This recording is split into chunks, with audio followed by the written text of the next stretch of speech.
Arrangement. ਸਭ ਤੋਂ ਪਹਿਲਾਂ ਕੀ ਹੈ ਕਿ ਮੈਮਰੀ ਡੈਫੀਨੇਸ਼ਨ ਕਰਦੇ ਹਾਂ ਕਿ ਮੈਮਰੀ ਕੀ ਹੁੰਦੀ ਆ। ਮੈਮਰੀ ਆਪਾਂ ਸੇਮ ਵੈਸੇ ਕਹਿ ਸਕਦੇ ਹਾਂ ਕਿ ਇੱਕ ਤਰ੍ਹਾਂ ਦੀ ਸਟੋਰੇਜ ਹੁੰਦੀ ਜਿਹਦੇ ਵਿੱਚ ਅਸੀਂ ਡਾਟਾ ਜਾਂ ਆਪਣਾ ਰਿਕਾਰਡਸ ਫਾਈਲਸ ਵਗੈਰਾ ਸਟੋਰ ਕਰਦੇ ਹਾਂ।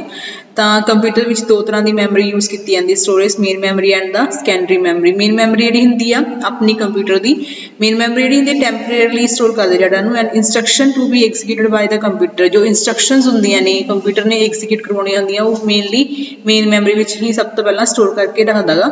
CPU retrieve the instruction from ਜਿਹੜਾ CPU ਆ ਉਹ ਮੇਨ ਮੈਮਰੀ ਤੋਂ ਉਹ ਇੰਸਟਰਕਸ਼ਨਸ ਰਿਟਰੀਵ ਕਰਵਾ ਕੇ ਫਿਰ ਐਕਸੀਕਿਊਟ ਕਰਵਾਉਂਦਾ। ਮੀਨਸ ਜਦੋਂ ਪ੍ਰੋਸੈਸਸ ਅਸੀਂ ਐਕਸੀਕਿਊਟ ਕਰਵਾਉਣੀਆਂ ਹੁੰਦੀਆਂ ਨੇ ਕੰਪਿਊਟਰ ਦੁਆਰਾ ਤਾਂ ਸਭ ਤੋਂ ਪਹਿਲਾਂ ਮੇਨ ਮੈਮਰੀ ਵਿੱਚ ਕੀ ਕਰਦਾ ਸਟੋਰ ਕਰ ਲੈਂਦਾ, ਬਾਅਦ ਦੇ ਵਿੱਚ 1 by 1 ਕਰਕੇ ਰਿਟਰੀਵ ਕਰਕੇ ਐਕਸੀਕਿਊਟ ਕਰਵਾਉਂਦਾ ਰਹਿੰਦਾ।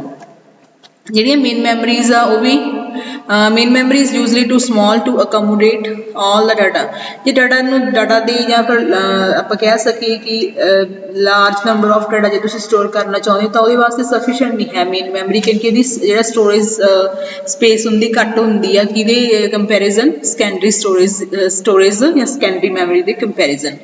The information is stored in various secondary storage devices such as magnetic disk and magnetic tape in form of the files। ਇਸ ਲਈ ਜੇ ਤੁਸੀਂ ਲਾਰਜ ਜੋ ਡਾਟਾ ਹੁੰਦਾ ਉਹਨੂੰ ਸਟੋਰ ਕਰਨਾ ਚਾਹੁੰਦੇ ਤਾਂ ਤੁਸੀਂ ਕੀ ਯੂਜ਼ ਕਰੋਗੇ ਸੈਕੰਡਰੀ ਸਟੋਰੇਜ ਯੂਜ਼ ਕਰੋਗੇ। ਸੈਕੰਡਰੀ ਸਟੋਰੇਜ ਕਿਹੜੀਆਂ ਹੁੰਦੀਆਂ ਨੇ ਜਿਵੇਂ ਮੈਗਨੇਟਿਕ ਡਿਸਕ ਹੋ ਗਈ ਜਾਂ ਮੈਗਨੇਟਿਕ ਟੇਪਸ ਹੋ ਗਈਆਂ ਨੇ। Part of the operating system, the part of the operating system manages the memory is called the memory manager। ਉਹ ਵਾਲਾ operating system ਦਾ ਉਹ part ਜਿਹੜਾ ਕਿ ਮੈਮਰੀ ਨੂੰ all over manage ਕਰਦਾ ਉਹਨੂੰ ਕੀ ਬੋਲਦੇ ਆ memory manager ਬੋਲਦੇ ਆ। memory manager ਦੇ ਕੀ ਕੰਮ ਹੁੰਦੇ ਕਿਹੜੇ ਕਿਹੜੇ function perform ਕਰਦਾ।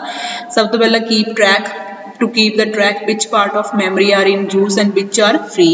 ਦੇਖਦਾ ਗਾ ਕਿ ਮੈਮਰੀ ਦੇ ਕਿਹੜੇ ਕਿਹੜੇ ਪਾਰਟ ਯੂਜ਼ ਦੇ ਵਿੱਚ ਹੈਗੇ ਆ ਕਿਹੜੇ ਕਿਹੜੇ ਪਾਰਟ ਫ੍ਰੀ ਹੈਗੇ ਆ।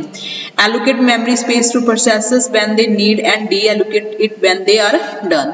ਜਦੋਂ ਮਤਲਬ ਪ੍ਰੋਸੈਸਸ ਨੂੰ ਮੈਮਰੀ ਸਪੇਸ ਦੀ ਲੋੜ ਹੁੰਦੀ ਆ ਉਦੋਂ ਉਹਨਾਂ ਨੂੰ ਐਲੋਕੇਟ ਕਰਵਾਉਣਾ ਤੇ ਜਦੋਂ ਉਹਨਾਂ ਦੀ ਮਤਲਬ ਕੰਮ ਖਤਮ ਹੋ ਜਾਂਦਾ ਉਦੋਂ ਉਹਨਾਂ ਤੋਂ ਡੀਐਲੋਕੇਟ ਕਰਵਾਉਣ ਦਾ ਕੰਮ ਵੀ ਮੈਮਰੀ ਮੈਨੇਜਰ ਦੀ ਆ। To manage swapping between main memory to disk and disk when main memory is not being enough to hold all the processes. Swap ਕਰਨਾ ਹੁੰਦਾ ਆ ਮਤਲਬ ਕਿ ਐਕਸਚੇਂਜ ਕਰਨਾ ਲਾਈਕ ਮੇਨ ਮੈਮਰੀ ਤੋਂ ਡਿਸਕ ਜਾਂ ਸੈਕੰਡਰੀ ਸਟੋਰੇਜ ਲਾ ਲਓ ਚਾਹੀਦੀ ਚਾਹੇ ਸੈਕੰਡਰੀ ਸਟੋਰੇਜ ਤੋਂ ਮੇਨ ਮੈਮਰੀ ਵਿੱਚ ਜਦੋਂ ਸਵੈਪਿੰਗ ਕਰਵਾਉਣੀ ਆ ਉਹ ਕੰਮ ਵੀ ਕਿਹਦਾ ਹੁੰਦਾ ਗਾ ਮੈਮਰੀ ਮੈਨੇਜਰ ਦਾ। To protect various processes so that they do not interfere with each other's operations। processes ਨੂੰ ਪ੍ਰੋਟੈਕਟ ਕਰਨਾ ਤਾਂ ਜੋ ਆਪਸ ਵਿੱਚ ਇੰਟਰਫੇਰੈਂਸ ਨਾ ਕਰ ਸਕਣ। ਅੱਗੇ ਹੈ ਜੀ ਕਿੰਨੇ ਟਾਈਪਸ ਦੀਆਂ ਹੁੰਦੀਆਂ ਨੇ ਇਹ ਅੱਗੇ ਇਹ ਵੀ ਕਾਫੀ ਹੈ ਟਾਈਪਸ ਆਫ ਐਡਰੈਸਸ ਦੱਸੀਆਂ ਹੋਈਆਂ ਨੇ ਵਿੱਚ। ਜੋ ਐਡਰੈਸ ਕੀ ਹੁੰਦਾ ਵੈਸੇ ਬੇਸਿਕਲੀ ਐਡਰੈਸ ਕੀ ਹੁੰਦਾ ਐਡਰੈਸ ਇਹਦੇ ਵਿੱਚ ਹੈ। ਨੈਕਸਟ ਜੋ ਹੈ ਐਡਰੈਸ ਬਾਈਂਡਿੰਗ ਕੀ ਹੁੰਦੀ ਹੈ। ਐਡਰੈਸ ਬਾਈਂਡਿੰਗ ਹੁੰਦੀ ਰਾਜੇ ਜੋ ਮਤਲਬ ਅਸੀਂ ਮੈਮਰੀ 'ਚ ਪਰਟੀਕੂਲਰ ਜੋ ਮਤਲਬ ਜਗ੍ਹਾ ਦੇ ਉੱਪਰ ਜਾ ਕੇ ਤੁਸੀਂ ਕੋਈ ਰਿਕਾਰਡ ਜਾਂ ਫਾਈਲ ਜਾਂ ਕੋਈ ਡਾਟਾ ਆਪਦਾ ਸੇਵ ਕਰਦੇ ਆ ਉਸ ਪਰਟੀਕੂਲਰ ਜਿਹੜੀ ਸਟੋਰੇਜ ਲੋਕੇਸ਼ਨ ਹੁੰਦੀ ਹੈ ਉਹਨੂੰ ਕੀ ਬੋਲਦੇ ਆ ਐਡਰੈਸ ਬੋਲਦੇ ਆ। ਤਾਂ ਮੈਮਰੀ ਦੇ ਵਿੱਚ ਪਰਟੀਕੂਲਰ ਸਟੋਰੇਜ ਲੋਕੇਸ਼ਨ ਨੂੰ ਕੀ ਬੋਲਿਆ ਜਾਂਦਾ ਐਡਰੈਸ ਬੋਲਿਆ ਜਾਂਦਾ ਗਾ। ਐਡਰੈਸ ਵੀ ਦੋ ਤਰ੍ਹਾਂ ਦੇ ਹੁੰਦੇ ਆ logical and physical address space.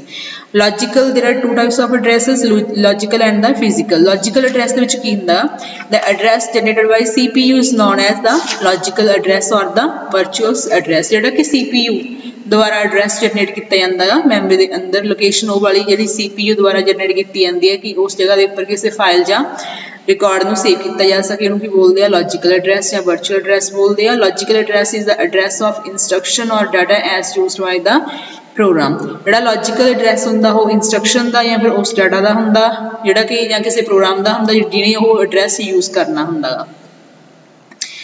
ਅੱਗੇ ਹੈ ਜੀ ਫਿਜ਼ੀਕਲ ਐਡਰੈਸ। ਜਿਹੜਾ ਫਿਜ਼ੀਕਲ ਐਡਰੈਸ ਹੁੰਦਾ ਉਹ ਖੁਦ ਮੈਮਰੀ ਯੂਨਿਟ ਦੇ ਵਿੱਚ ਜਿਹੜਾ ਜਨਰੇਟ ਹੁੰਦਾ ਦਾ। Physical address is an address that is seen by the memory unit any location in the main memory is uniquely identified by a address. ਕੋਈ ਵੀ ਲੋਕੇਸ਼ਨ ਮੈਮਰੀ ਦੇ ਵਿੱਚੋਂ ਇੱਕ ਯੂਨੀਕਲੀ ਆਈਡੈਂਟੀਫਾਈ ਕੀਤਾ ਜਾਂਦਾ ਗਾ ਸੱਚ as address is called physical address.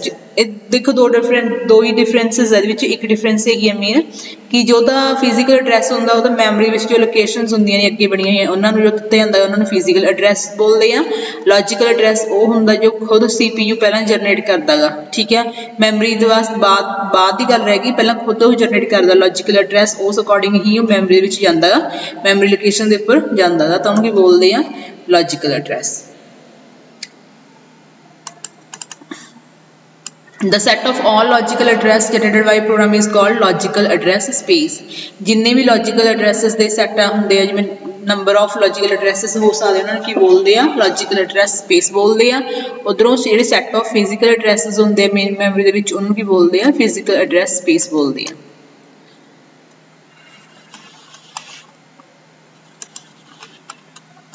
देखो ਹੁਣ ਇਹਦੇ ਵਿੱਚ ਜਿਵੇਂ ਇੱਕ logical address space ਆ, ਆਪਾਂ ਦੇਖ ਰਹੇ ਹਾਂ ਫਿਗਰ ਦੇਖ ਰਹੇ ਹਾਂ, ਫਿਗਰ 7.3 ਜਿਹਦੇ ਵਿੱਚ ਅਸੀਂ ਲੌਜੀਕਲ ਤੇ ਫਿਜ਼ੀਕਲ ਐਡਰੈਸ ਦੇ ਵਿੱਚ ਕਿੱਦਾਂ ਕਮਿਊਨੀਕੇਸ਼ਨ ਹੋ ਰਿਹਾ ਦਿਖਾ ਰਹੇ ਆ। ਜਿਵੇਂ ਪ੍ਰੋਗਰਾਮ ਨੰਬਰ 1 ਦੇ ਵਿੱਚ ਕੀ ਆ, program number 1 logical address space ਦਿੱਤਾ ਹੈਗਾ CPU ਨੇ ਕੋਈ, ਇੱਧਰੋਂ ਕੀ ਹੈ ਮੇਨ ਮੈਮਰੀ ਦੇ ਵਿੱਚ ਅਸੀਂ ਉਹ ਪ੍ਰੋਗਰਾਮ 1 ਸੇਵ ਕਰਨਾ ਗਾ, ਠੀਕ ਹੈ ਜੀ। ਪ੍ਰੋਗਰਾਮ ਨੰਬਰ ਜਿਹੜਾ 1 ਮੇਰੇ ਕੋਲ ਹੈ ਪਹਿਲਾਂ, ਉਹ ਕੀ ਹੈ, ਅਸੀਂ ਜਦੋਂ ਮਤਲਬ ਪਹਿਲਾਂ ਸਭ ਤੋਂ ਪਹਿਲਾਂ ਲਾਈਕ ਉਹ ਪ੍ਰੋਗਰਾਮ ਬਣਾ ਰਹੇ ਹਾਂ, ਐਗਜ਼ੀਕਿਊਟ ਹੋ ਰਿਹਾ ਹੈਗਾ, ਤਾਂ ਜਿਹੜਾ ਟੈਂਪਰੇਰੀ ਤੌਰ ਦੇ ਉੱਪਰ ਕੀ ਹੋਏਗਾ, ਉਹਨੂੰ CPU ਨੂੰ ਸਟੋਰ ਕਰਦਾ, ਬਟ ਕਿਸ ਐਡਰੈਸ ਦੇ ਉੱਪਰ ਕਰਦਾ, ਉਹਨੂੰ ਲੌਜੀਕਲ ਐਡਰੈਸ ਸਪੇਸ ਬੋਲਦੇ ਆ। ਬਟ ਜਦੋਂ ਉਹਨੂੰ ਪ੍ਰੋਪਰਲੀ ਸੇਵ ਕਰਨਾ ਤਾਂ ਉਹ ਕਿਸੇ ਮੇਨ ਮੈਮਰੀ 'ਚ ਜਾ ਕੇ ਕਿਸੇ ਲੋਕੇਸ਼ਨ 'ਤੇ ਸੇਵ ਕਰੇਗਾ, ਠੀਕ ਹੈ ਜੀ। ਤਾਂ ਉਹ ਲੋਕੇਸ਼ਨ ਨੂੰ ਕੀ ਬੋਲਾਂਗੇ ਅਸੀਂ, ਫਿਜ਼ੀਕਲ ਐਡਰੈਸ ਸਪੇਸ ਬੋਲਾਂਗੇ। ਬਟ ਇਹ ਦੋਨਾਂ ਦੇ ਵਿੱਚ ਕਮਿਊਨੀਕੇਸ਼ਨ ਕਿਹਦੇ ਥਰੂ ਹੁੰਦੀ ਹੈ, ਐਡਰੈਸ ਬਾਈਂਡਿੰਗ, ਕਿਉਂਕਿ ਲੌਜੀਕਲ ਐਡਰੈਸ ਦੀ ਅਸੀਂ ਫਿਜ਼ੀਕਲ ਐਡਰੈਸ ਨਾਲ ਬਾਈਂਡਿੰਗ ਕਰਨੀ ਹੈ। ਬਾਈਂਡਿੰਗ ਮਤਲਬ ਹੁੰਦਾ ਉਹਨਾਂ ਨੂੰ ਲਿੰਕ ਕਰਨਾ, ਉਸ ਅਕੋਰਡਿੰਗ ਹੀ ਅਸੀਂ ਜਾ ਕੇ ਇਹਦੇ ਵਿੱਚ ਕੀ ਹੈ ਸਟੋਰ ਕਰ ਸਕਦੇ ਹਾਂ। ਤਾਂ ਆਪਰੇਟਿੰਗ ਸਿਸਟਮ ਦੇ ਵਿੱਚ ਜਾ ਕੇ ਜੋ ਮੇਨ ਮੈਮਰੀ ਹੁੰਦੀ ਆ ਉਹਦੇ ਕਿਸ ਲੋਕੇਸ਼ਨ 'ਤੇ ਜਾ ਕੇ ਅਸੀਂ ਲੌਜੀਕਲ ਐਡਰੈਸ ਦੇ ਉੱਪਰ ਜੋ ਇੰਸਟਰਕਸ਼ਨ ਜਾਂ ਜੋ ਪ੍ਰੋਗਰਾਮ ਪਿਆ ਹੁੰਦਾ ਉਹਨੂੰ ਕੀ ਕਰਨਾ ਗਾ, ਸੇਵ ਕਰਨਾ ਹੁੰਦਾ। ਇਹਨੂੰ ਕੀ ਬੋਲਦੇ ਆ, ਇਸ ਪ੍ਰੋਸੈਸ ਨੂੰ ਕੀ ਬੋਲਦੇ ਆ, ਮੈਮਰੀ ਮੈਪਿੰਗ ਬੋਲਦੇ ਆ।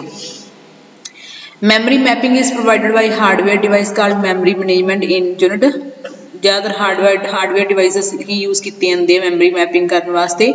Memory management unit is a hardware device that convert a logical address into the physical address ਦੇ ਵਿੱਚ ਕਨਵਰਟ ਕਰਦੀ ਆ। ਮੈਮਰੀ ਸਵੈਪਿੰਗ ਜੋ ਹੁੰਦੀ ਆ, simplest method for memory swapping is to use relocation register and explained by the following points. ਬਸ ਇਹਦੇ ਵਿੱਚ ਮੇਨ ਇਹੀ ਆ ਕਿ ਸਵੈਪਿੰਗ ਕਿਵੇਂ ਕਰਨੀ ਹੈ, ਮੈਪਿੰਗ ਕਿਵੇਂ ਕਰਨੀ ਹੈ। ਮੈਪਿੰਗ ਹੁੰਦੀ ਹੈ, ਚਾਹੇ ਮੈਪਿੰਗ ਕਹਿ ਲਓ ਚਾਹੇ ਐਡਰੈਸ ਬਾਈਂਡਿੰਗ ਕਹਿ ਲਓ, ਮਤਲਬ ਲੌਜੀਕਲ ਐਡਰੈਸ ਦੀ ਜਦੋਂ ਤੁਸੀਂ ਲਿੰਕਿੰਗ ਕਰਨੀ ਹੈ ਜਾਂ ਲੌਜੀਕਲ ਐਡਰੈਸ ਨੂੰ ਕਨਵਰਟ ਕਰਨਾ ਗਾ ਫਿਜ਼ੀਕਲ ਐਡਰੈਸ ਸਪੇਸ ਦੇ ਵਿੱਚ, ਉਹਨੂੰ ਕੀ ਬੋਲਦੇ ਆ, ਮੈਪਿੰਗ ਔਰ ਐਡਰੈਸ ਬਾਈਂਡਿੰਗ। नेक्स्ट है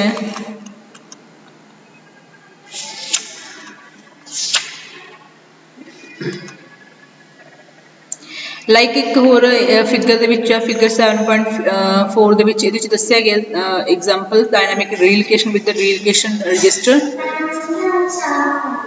ਸਵੈਪਿੰਗ ਕੀ ਹੁੰਦੀ ਹੈ, swapping is a technique of removing a process from main memory and storing it into the secondary memory.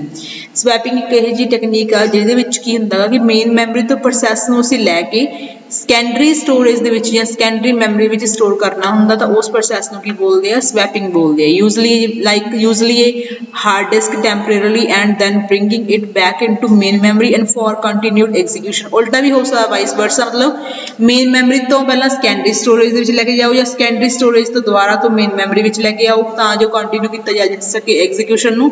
ਤਾਂ ਦੋਨੋਂ ਤਰੀਕਿਆਂ ਨਾਲ ਵਾਈਸ ਵਰਸਾ ਮਤਲਬ ਹੋ ਸਕਦਾ ਗਾ, ਤਾਂ ਉਹਨੂੰ ਕੀ ਬੋਲਦੇ ਟੈਕਨੀਕ ਨੂੰ, ਸਵੈਪਿੰਗ ਬੋਲਦੇ ਆ। Swapping is a memory management technique used in multi programming environment. Multi programming environment ਦੇ ਵਿੱਚ ਯੂਜ਼ ਕੀਤੀ ਜਾਂਦੀ, ਜਿੱਥੇ ਬਹੁਤ ਸਾਰੇ ਪ੍ਰੋਗਰਾਮ ਹੁੰਦੇ ਜਾਂ ਬਹੁਤ ਸਾਰੀਆਂ ਪ੍ਰੋਸੈਸਸ ਇੱਕ ਟਾਈਮ ਦੇ ਉੱਪਰ ਐਗਜ਼ੀਕਿਊਟ ਹੁੰਦੀਆਂ ਨੇ, which have limited memory space capacity. ਕਿਉਂ ਦਾ ਸਾਨੂੰ ਕੀ ਜ਼ਰੂਰਤ ਪੈਂਦੀ ਸਵੈਪਿੰਗ ਦੀ, ਲਾਈਕ ਜਿਵੇਂ ਹੁਣ ਪ੍ਰੋਸੈਸਸ ਜਾਂ ਮਲਟੀ ਪ੍ਰੋਗਰਾਮਸ ਬਹੁਤ ਜ਼ਿਆਦਾ ਆ ਗਏ ਆ, ਤੇ ਲੋਕੇਸ਼ਨ ਕੀ ਹੈ ਆਪਣੇ ਕੋਲੇ, ਮੈਮਰੀ ਕਿਹੜੀ ਹੈ, ਮੇਨ ਮੈਮਰੀ ਆਪਾਂ ਪਹਿਲਾਂ ਵੀ ਕਿਹਾ ਕਿ ਲਿਮਿਟਡ ਹੁੰਦੀ ਆ, ਸਾਈਜ਼ ਦੇ ਵਿੱਚ ਲਿਮਿਟਡ ਹੁੰਦੀ ਆ। ਤਾਂ ਜਦੋਂ ਮਤਲਬ ਕਿ ਲੱਗਦਾ ਕਿ ਬਹੁਤ ਸਾਰੀਆਂ ਪ੍ਰੋਸੈਸਸ ਨੇ, ਲਿਮਿਟਡ ਮੈਮਰੀ ਹੈ, ਤਾਂ ਅਸੀਂ ਸੈਕੰਡਰੀ ਸਟੋਰੇਜ ਯੂਜ਼ ਕਰਾਂਗੇ। ਸੈਕੰਡਰੀ ਸਟੋਰੇਜ ਦੇ ਵਿੱਚ ਕੁਛ ਕੁ ਜਿਹੜੀਆਂ ਹੁੰਦੀਆਂ ਨੇ ਪ੍ਰੋਸੈਸਸ, ਉਹਨਾਂ ਨੂੰ ਕੀ ਕਰ ਦਾਂਗੇ ਅਸੀਂ, ਸਵੈਪ ਕਰ ਦਾਂਗੇ। ਬਾਅਦ ਦੇ ਵਿੱਚ ਜਦੋਂ ਮੈਮਰੀ ਫ੍ਰੀ ਹੁੰਦੀ ਹੈ ਤਾਂ ਉੱਥੋਂ ਦੁਬਾਰਾ ਰੀਸਵੈਪਿੰਗ ਕਰਕੇ ਸੈਕੰਡਰੀ ਸਟੋਰੇਜ ਤੋਂ ਦੁਬਾਰਾ ਲਿਆ ਕੇ ਪ੍ਰੋਸੈਸਸ ਦੁਬਾਰਾ ਤੋਂ ਕੰਟੀਨਿਊ ਕਰਵਾ ਦਾਂਗੇ ਐਗਜ਼ੀਕਿਊਸ਼ਨ ਨੂੰ। ਤਾਂ ਸਵੈਪਿੰਗ ਦੀ ਜ਼ਰੂਰਤ ਸਾਨੂੰ ਉਸ ਜਗ੍ਹਾ ਤੇ ਪੈਂਦੀ ਹੈ ਕਿੱਥੇ, ਜ਼ਿਆਦਾਤਰ ਮਲਟੀ ਪ੍ਰੋਗਰਾਮਿੰਗ ਇਨਵਾਇਰਮੈਂਟ ਦੇ ਅੰਦਰ। Thus in multi-programming swapping may be used to increase number of processors sharing the CPU। ਤਾਂ ਸਵੈਪਿੰਗ ਕਾਹਦੇ ਵਾਸਤੇ ਕਰਦੇ ਆ, ਤਾਂ ਜੋ ਨੰਬਰ ਆਫ ਪ੍ਰੋਸੈਸਸ ਜਿਹੜੀਆਂ ਹੈਗੀਆਂ ਨੇ ਉਹ ਪਰਫਾਰਮ ਕੀਤੀਆਂ ਜਾ ਸਕਣ, ਐਗਜ਼ੀਕਿਊਟ ਕੀਤੇ ਜਾ ਸਕਣ, ਜਾਂ ਫਿਰ ਉਹ ਆਪਸ ਵਿੱਚ ਕੀ ਹੈ CPU ਨੂੰ ਸ਼ੇਅਰ ਕਰ ਸਕਣ ਇੱਕ ਐਫੀਸ਼ੀਐਂਟ ਵੇ ਦੇ ਵਿੱਚ। इन यूनिटास्किंग ऑपरेटिंग सिस्टम यूनिटास्किंग किहड़ा हुंदा जदों एक टाइम दे उपर सिर्फ एक प्रोसैस ही हो रही हुंदी only one process occupy the user program area in the memory and it remain there until the process complete. इत्थे सानूं स्वैपिंग करन दी क्यों नहीं लोड़ हैगी क्योंकि एक प्रोसैस हुंदी आ उहदे लई काफ़ी हुंदी स्पेस ऑक्यूपाई जिहड़ी करदी आ तां उहनूं कोई स्वैप करन दी जरूरत नहीं पैंदी हैगी उन्ना टाइम वो मैमरी च रहिंदी जिन्ना टाइम वो कंप्लीट नहीं हो जाती हैगी। सो तां जिहड़ी स्वैपिंग आ कित्थे यूज़ हुंदी आ मल्टी प्रोग्रामिंग दे विच यूज़ हुंदी आ।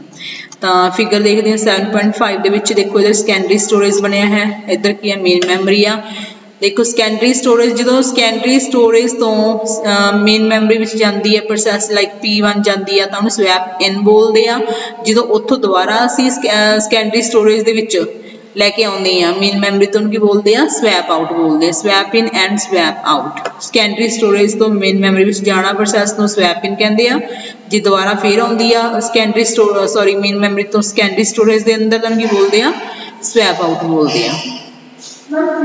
The area on the disk where the swapped out processes are stored is called the swap space जिथे वो वाला एरिया डिस्क का जो स्वैप आउट होके प्रोसैसेस आउंदियां ने तो उस एरिया की बोलते हैं स्वैप स्पेस बोलते हैं।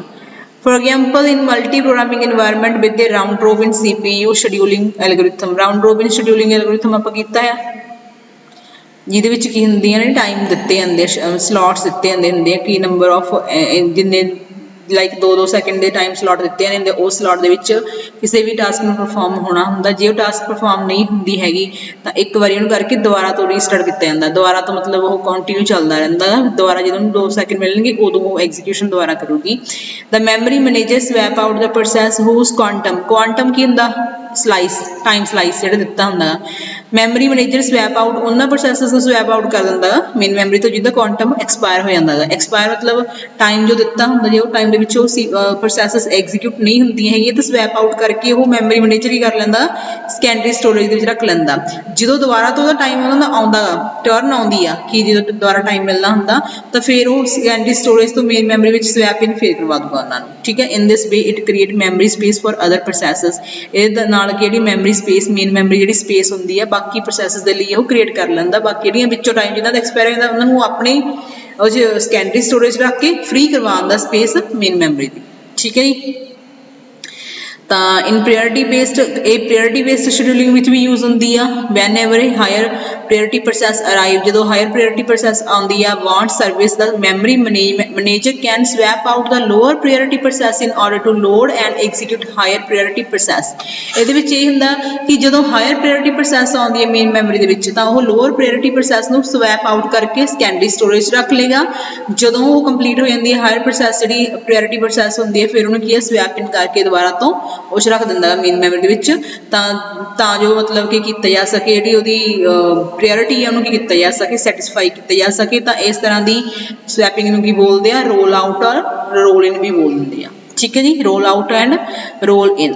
फिगर देखो फिगर जो हम देखो जी पहली फिगर ए की दिखा रहा no space for process D जिस स्वैपिंग वगैरह ना हो ऑपरेटिंग सिस्टम की प्रॉब्लम आऊगी। देखो इतने 4 प्रोसैसेस आ ए बी सी ते ए बी सी देखो एक जी फ्री पई तो है 100 kV ठीक है डी प्रोसैस नहीं आना डी प्रोसैस जी है 300 kV की हम फ्री हैगी 100 kV की उदो सैटिस्फाई होंगी नहीं घट्टो घट्ट 300 kV सानू चाहिए फिर भी प्रोसैस डी हो सकूगी परफॉर्म हो सकूगी। तो राजे ये जी प्रॉब्लम आ रही है कि प्रोसैस डी एग्जीक्यूट नहीं हो सकती क्योंकि फ्री स्पेस जी हैगी 100 kV की उन्होंने घट्टो घट्ट 300 की रिक्वायरमेंट 300 kV की इसलिए असीं स्वैपिंग यूज़ करांगे।